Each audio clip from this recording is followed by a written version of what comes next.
Assalamualaikum warahmatullahi wabarakatuh. Perkenalkan, nama saya Asep Rizky Awaludin dari Teknik Elektro Universitas Dian Nusantara dengan NIM 531221043. Di sini saya akan menjelaskan tentang kapasitor.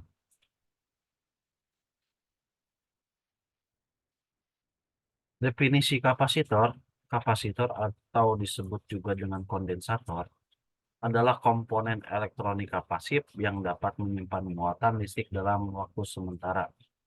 Kapasitor adalah bahan semikonduktor terdiri atas dua plat konduktor yang diantaranya disisipi bahan isolator. Bahan isolator tersebut juga sebagai dielektrik. Sejarah singkat kapasitor, satuan kapasitansi kapasitor adalah farad. Satuan kapasitor tersebut diambil dari nama penemunya, yaitu Michael Faraday pada tahun 1791 sampai 1867, yang berasal dari negara Inggris. Namun, farad adalah satuan yang sangat besar. Oleh karena itu, pada umumnya kapasitor yang digunakan dalam peralatan elektronika adalah satuan farad yang dikecilkan menjadi picofarad, farad, dan microfarad.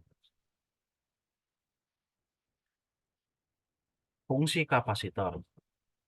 Apa aja itu fungsi kapasitor? Yang pertama, ada sebagai penyimpan arus atau tegangan listrik. Yang kedua, ada sebagai konduktor yang dapat melewatkan arus AC. Yang ketiga, ada sebagai isolator yang menghambat arus DC. Yang keempat, ada sebagai filter dalam rangkaian power supply. Ada yang kelima, sebagai kopling antar rangkaian. Yang keenam, sebagai pembangkit frekuensi dalam rangkaian osilator. Yang ketujuh, sebagai penggeser fasa. Yang kedelapan, sebagai pemilih gelombang frekuensi. Yang kesembilan, penghematan daya listrik. Yang kesepuluh, meredam noise atau ripple. Yang terakhir, yang ke-11 adalah untuk menghindari loncatan api saat saklar beban listrik dihubungkan. Nah, di sini ada jenis dielektrum dalam pembuatan kapasitor. Kapasitor nilai tetap. Yang pertama ada kapasitor keramik, yang dimana nilai kapasitornya ini berkisaran 1 picofarad sampai 0,01 mikrofarad. Yang kedua ada kapasitor polyester. Nah, untuk kapasitor polyester ini adalah kapasitor yang isolatornya terbuat dari polyester dengan bentuk persegi empat. Kapasitor polyester dapat dipasang terbalik dalam rangkaian elektronika, tidak memiliki polaritas arah. Yang ketiga, ada kapasitor kertas yang bernilai 300 picofarad sampai 4 mikrofarad. Yang keempat, ada kapasitor mika yang bernilai 500 picofarad sampai 0,02 mikrofarad. Nah, untuk yang keempat ini mereka tidak mempunyai polaritas. Nah, untuk yang kelima ini, kapasitor elektrolit itu adalah mempunyai polaritas, yang dimana polaritas positifnya itu ditandai dengan kaki kapasitornya itu lebih panjang dibandingkan kaki negatifnya. Nah, yang keenam ada untuk kapasitor elektron ini nilainya itu kisaran 0,47 mikrofarad hingga ribuan mikrofarad. Yang keenam ada kapasitor tantalum. Kapasitor tantalum ini untuk polaritasnya itu ditandai dengan ada tulisan di kepala itu untuk positif, yang dimana yang ada tulisannya itu untuk polaritas positif, yang tidak ada tulisannya itu untuk polaritas negatif. Di sini ada jenis dielektrum dalam pembuatan kapasitor. Kapasitor variabel. Yang pertama ada Farco variabel kondensator. Farco yang terbuat dari logam dengan ukuran yang lebih besar dan pada umumnya digunakan untuk memilih gelombang frekuensi pada rangkaian radio. Nilai kapasitansi Farco berkisaran antara 100 picofarad sampai 500 picofarad. Yang kedua ada trimmer. Trimmer di sini adalah jenis kapasitor variabel yang memiliki bentuk lebih kecil. Trimmer terdiri dari dua plat logam yang dipisahkan oleh selembar mika dan juga terdapat sebuah screw yang fungsinya untuk mengatur jarak kedua plat logam. sehingga nilai kapasitasinya itu bisa berubah-ubah. Trimmer dalam rangkaian elektronika berfungsi untuk menempatkan pemilihan gelombang, frekuensi, dan untuk nilai kapasitansi trimmer hanya maksimal sampai 100 picofarad. Nah, di sini ada jenis kapasitor, kapasitor nonpolar yang saya tadi sebutkan, ada kapasitor elektrolit dan kapasitor tantalum, yang dimana rating tegangan kedua kapasitor ini sangat rendah, yaitu 6,3 volt sampai 35 volt. Dan untuk kapasitor nonpolar, kapasitor nonpolar ini memiliki rating tegangan paling kecil 50 volt. Kapasitor nonpolar yang banyak digunakan biasanya memiliki rating tegangan 250 volt atau lebih. Nah, di sini ada kapasitor untuk nyalanya itu dengan kode warna, ada juga dengan kode nilai atau angka. Nah, untuk yang warna ini, untuk warna pertama, coklat ini adalah angka pertama nilai kapasitansi, yang kedua itu ada warna hitam, angka kedua nilai kapasitansi, yang ketiga adalah faktor pengkali, yang dimana di sini diwarnai dengan warna kuning. Yang keempat itu ada warna toleransi, yang kelima adalah rating tegangan. Nah, untuk warna toleransi itu ada dua, yang dimana untuk warna hijau itu kurang lebih 5%, dan untuk yang putih itu kurang lebih 10%. Dan untuk warna kelima, rating tegangan juga sama, mempunyai dua warna. Yang pertama warna merah. Warna merah itu menandakan 250 volt. Dan untuk warna kuning itu menandakan 400 volt. Nah, untuk yang ini, yang untuk kodenya itu langsung pakai angka, ini udah tertera. Sebenarnya ini berkaitan juga sama yang warna ini. Dan untuk urutan warnanya sendiri yaitu untuk hitam 0, coklat 1, merah 2, oranye 3, kuning 4, hijau 5, biru 6, ungu 7, abu-abu 8, dan yang 9 warna putih. Di sini ada rumus kapasitor.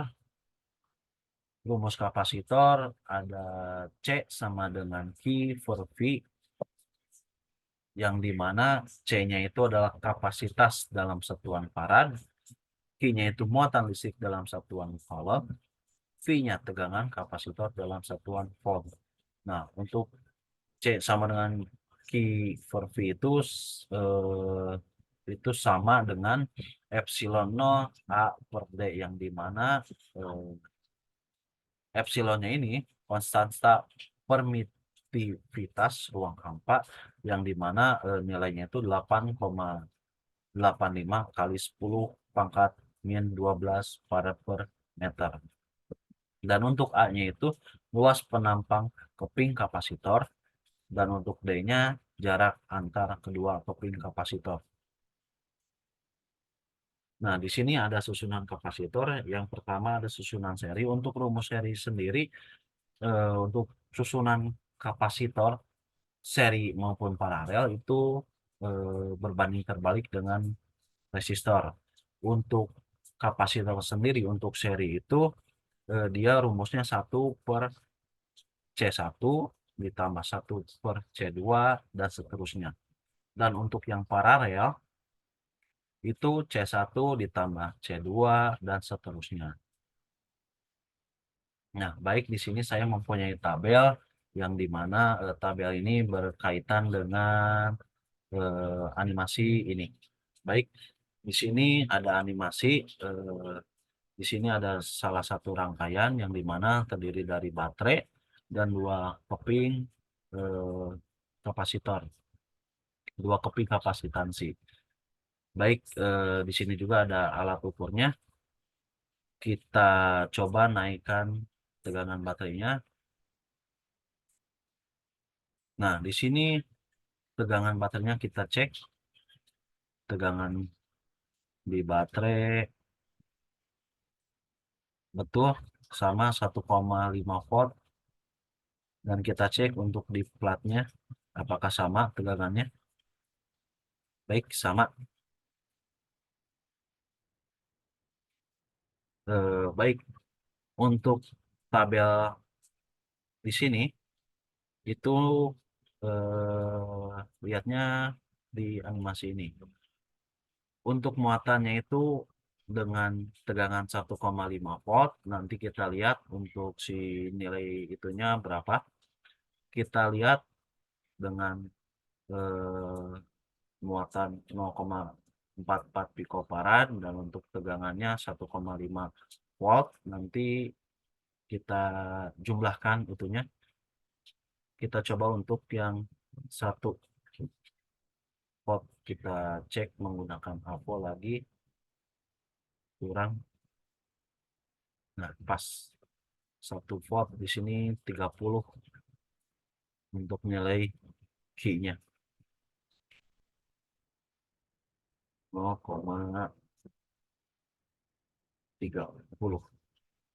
Untuk tegangannya sama 1,5.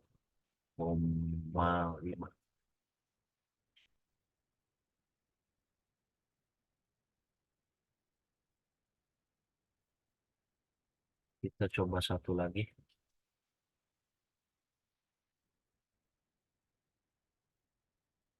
di, oh maaf, tadi ini berarti tegangan 1 volt.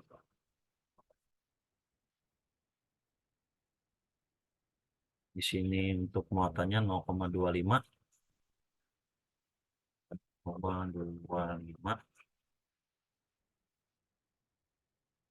Untuk ininya 0,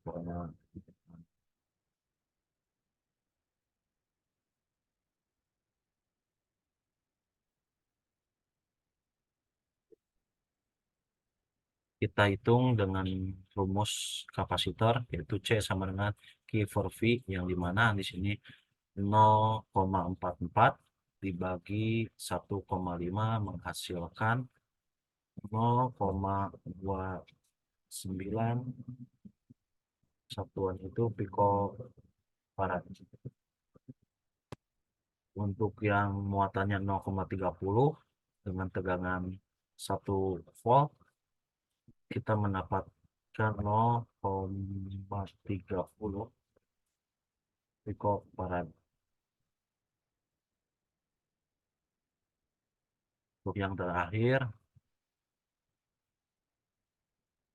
muatannya 0,25 dibagi 0,85.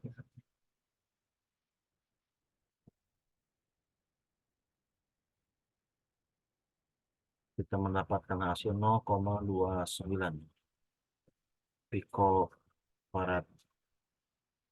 Jadi untuk kapasitansinya itu sama ya, kita bulatkan menjadi 0,30. Jadi untuk si tegangannya ini tidak mempengaruhi si kapasitansinya ini. Jadi hal apa aja yang mempengaruhi kapasitansinya itu? Kita lihat di sini.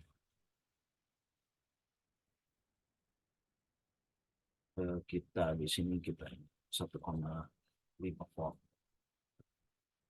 Yang pertama itu ada jarak antar keping dan luas. Kita lihat.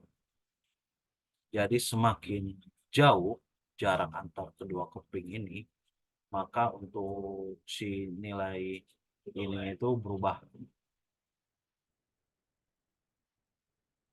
Nah, kita bisa lihat, kita bisa bedakan juga, semakin dekat kedua keping ini, maka nilai ini semakin besar.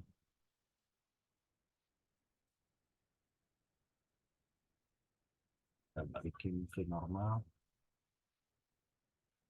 Kita untuk luas kepingnya, kita lihat dengan jarak 6,0 mm dengan area plat pertama 200 mm persegi. Kita coba naikkan maka untuk nilai ininya juga berubah semakin besar. Sama, kita perkecil area platnya, di sini juga nilainya semakin kecil.